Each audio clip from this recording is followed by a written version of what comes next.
Estamos ahora al frente de Sant Pau del Camp, que es una de nuestras iglesias favoritas, y yo sé que puede parecer que nos gustan todas las iglesias, pero no, esta es una iglesia muy especial. Es una iglesia del siglo IX después de Cristo, pues después de todo lo que ha pasado en la ciudad y sobre todo de su antigüedad, es un milagro que esta iglesia siga aquí. Entonces en este video vamos a hablar un poco de la historia de Barcelona del siglo IX y especialmente del ataque que sufrió por Almansor, que es uno de los personajes más temidos de la Edad Media. Vamos a hablar entonces de la época en que Barcelona va a morir.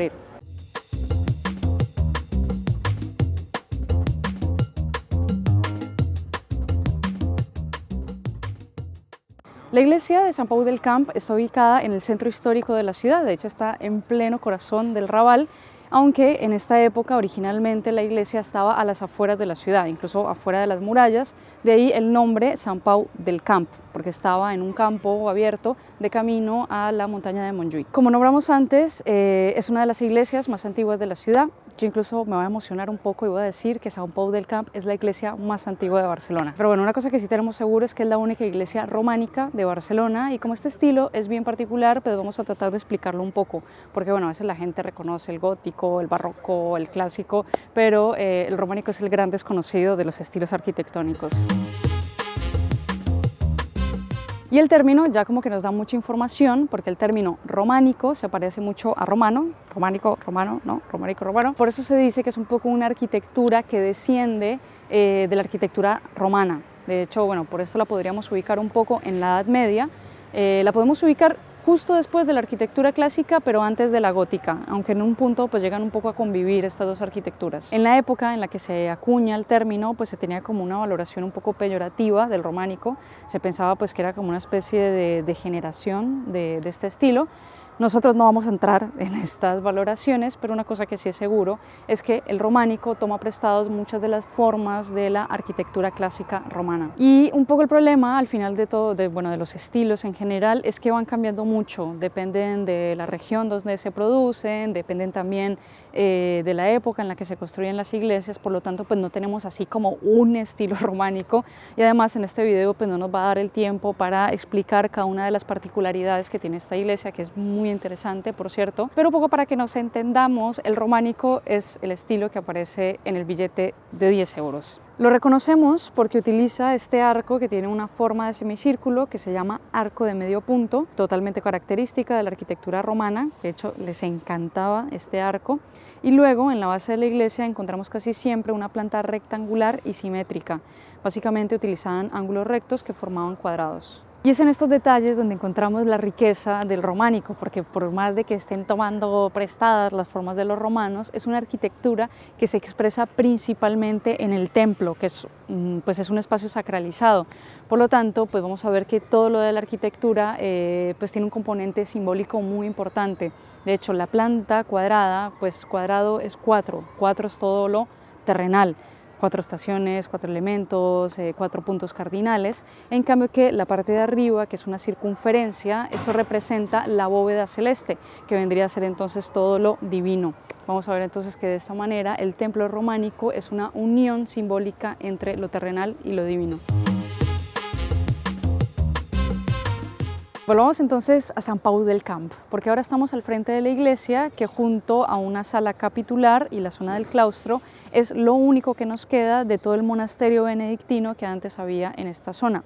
Y ya que vimos pues un par de coordenadas en cuanto a la arquitectura, pues ahora sí vamos a explicar por qué, a pesar de que es una de las iglesias más importantes de la ciudad, es también la más desconocida.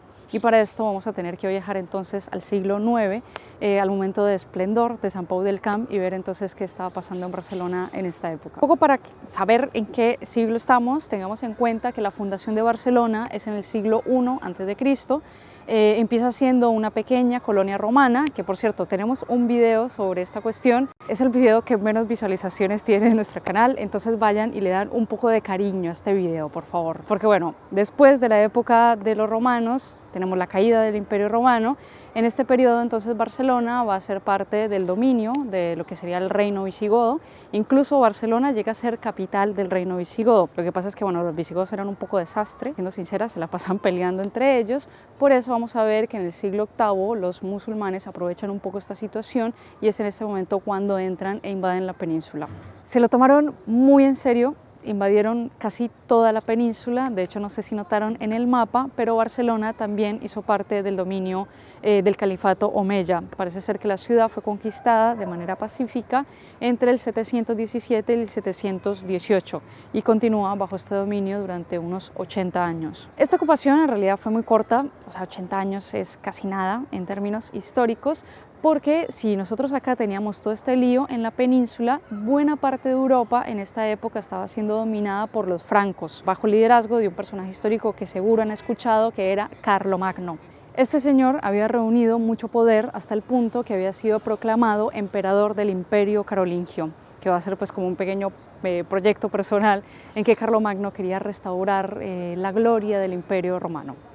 Pero bueno, el caso es que al final, pues este pequeño proyecto estaba siendo amenazado por estos musulmanes que habían entrado por la península y estaban empezando pues como a invadir un poco sus territorios. Es por este motivo que Carlomagno inició una campaña militar en la península.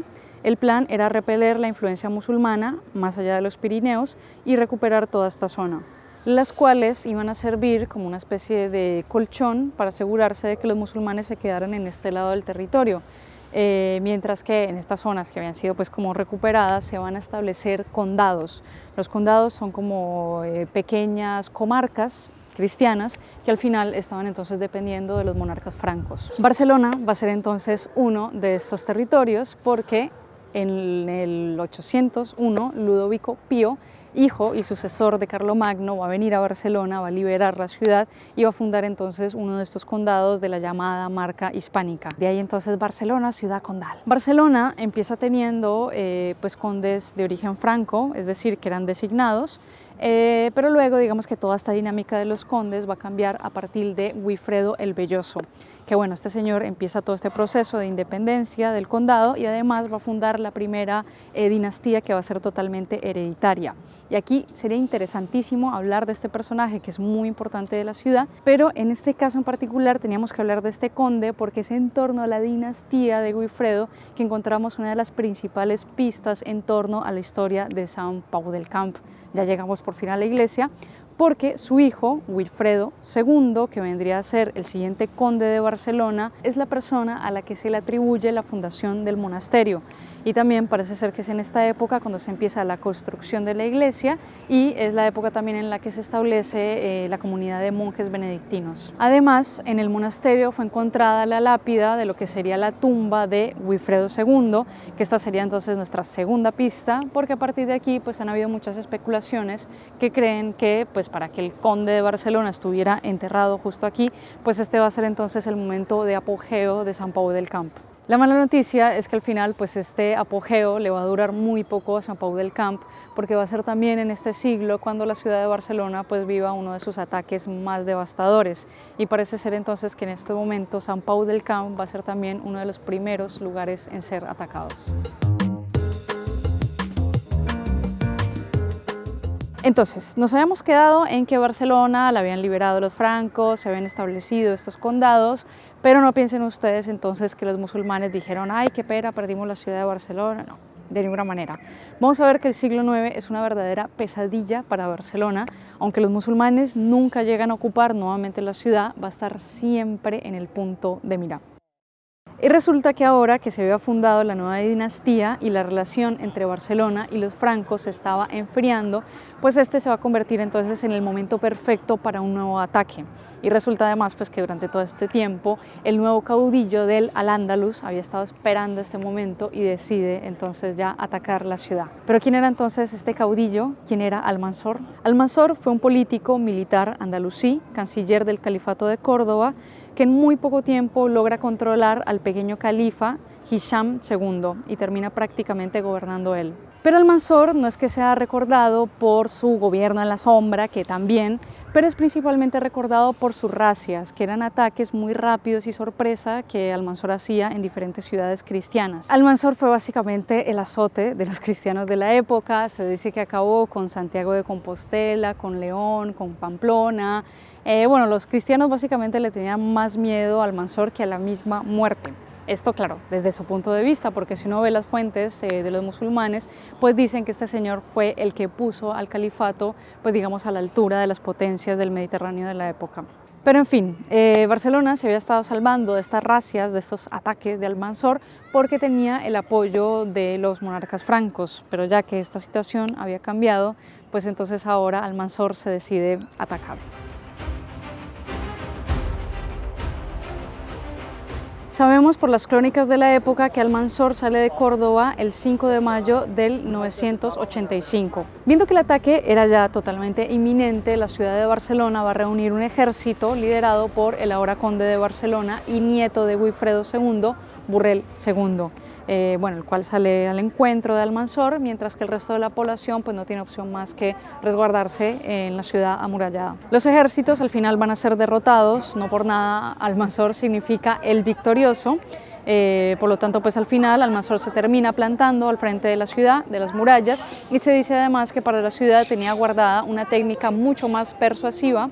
Se dice que va a lanzar las cabezas de todos los soldados que habían muerto en batalla, y por esto, pues 6 días después del asedio, la ciudad pues se va a rendir. La ciudad fue entonces totalmente devastada, algunos de los habitantes entonces fueron asesinados y otros fueron devueltos a Córdoba, los cuales van a ser vendidos posteriormente como esclavos.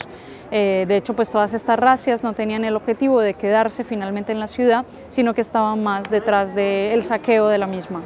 El recinto va a quedar entonces abandonado durante casi un siglo, y por esto es que tenemos esta gran laguna en cuanto a la historia de Sant Pau del Camp, porque toda la información que pudimos haber tenido pues al final se perdió durante pues este suceso realmente fatídico de la ciudad de Barcelona, en que según las crónicas pues va a ser el día en que Barcelona va a morir.